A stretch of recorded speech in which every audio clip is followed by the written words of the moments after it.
అందరికీ నమస్కారం.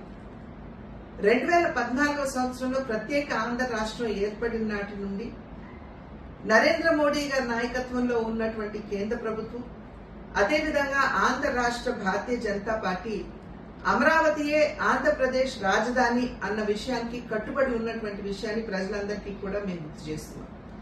డిపిఆర్ సకాలంలో రాకపోయినా ఈ అంశానికి కట్టుబడి అప్పట్లో కేంద్ర ప్రభుత్వం 2500 కోట్ల రూపాయలు రాజధాని అంటే అమరావతి పరిసర ప్రాంతాలు, ప్రత్యేకించి విజయవాడ, గుంటూరులో ఉన్నటువంటి మౌలిక సదుపాయాల అభివృద్ధికి 2500 కోట్లు మంజూరు చేయగా, బాహ్య వలయ రోడ్డు ఏదైతే ఉందో అంటే ఔటర్ రింగ్ రోడ్ అని ఏదైతే మనం చెప్పుకుంటామో ఆ బాహ్య వలయ రోడ్డు కూడా 20,000 కోట్ల రూపాయలు కేంద్ర ప్రభుత్వం మంజూరు చేసినటువంటి విషయం ప్రజలకి గుర్తు ఉండే ఉంటుంది అని చెప్పి నేను భావిస్తున్నాను.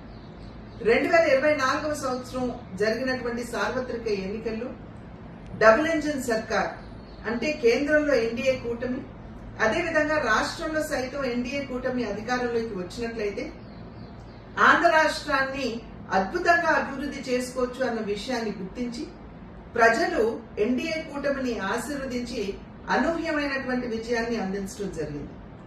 ఇవాళ ఏదైతే ఎన్నికల సందర్భంలో కేంద్ర ప్రభుత్వం అదేవిధంగా భారతీయ జనతా పార్టీ తెలియజేసిందో, అమరావతి నిర్మాణానికి అభివృద్ధికి సంపూర్ణ సహకారాన్ని అందిస్తాము అని చెప్పినటువంటి నేపథ్యంలో వరల్డ్ బ్యాంక్ మాధ్యమంగా 15,000 కోట్ల రూపాయలు, అదేవిధంగా హడ్కో మాధ్యంగా 11,000 కోట్ల రూపాయలు అందించడానికి నిర్ణయం చేయడం జరిగింది.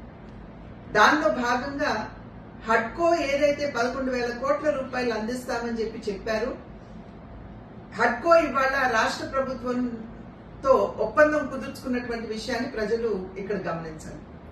అదేవిధంగా వరల్డ్ బ్యాంక్ ఏదైతే మేము 15,000 కోట్ల రూపాయలు సహకారం అందిస్తాము అని తెలియజేశారో, దాంట్లో వరల్డ్ బ్యాంక్ మరియు ఏషియన్ డెవలప్మెంట్ బ్యాంక్ వీరిరువురు సంయుక్తంగా 13,600 కోట్ల రూపాయలు అందించగా, కేంద్ర ప్రభుత్వం తన వాటాగా 1,400 కోట్ల రూపాయలు అందించడానికి సన్నద్ధమైనటువంటి విషయం.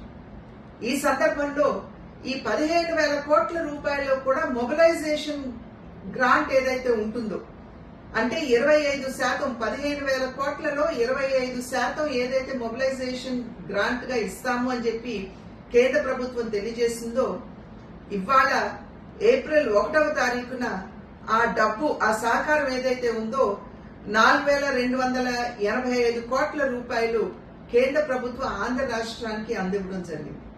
ఇవాళ ఏదైతే అమరావతి నిర్మాణానికి మరియు అభివృద్ధికి కేంద్ర ప్రభుత్వం ముందుకొచ్చి తన సహకారాన్ని అందిస్తుందో, దాన్ని ఆంధ్ర రాష్ట్ర ప్రభుత్వం అందిపుచ్చుకుంటూ అమరావతిని అద్భుతంగా అభివృద్ధి చేయాలని తెలియజేస్తూ సెలవు తీసుకుంటున్నాను. నమస్కారం.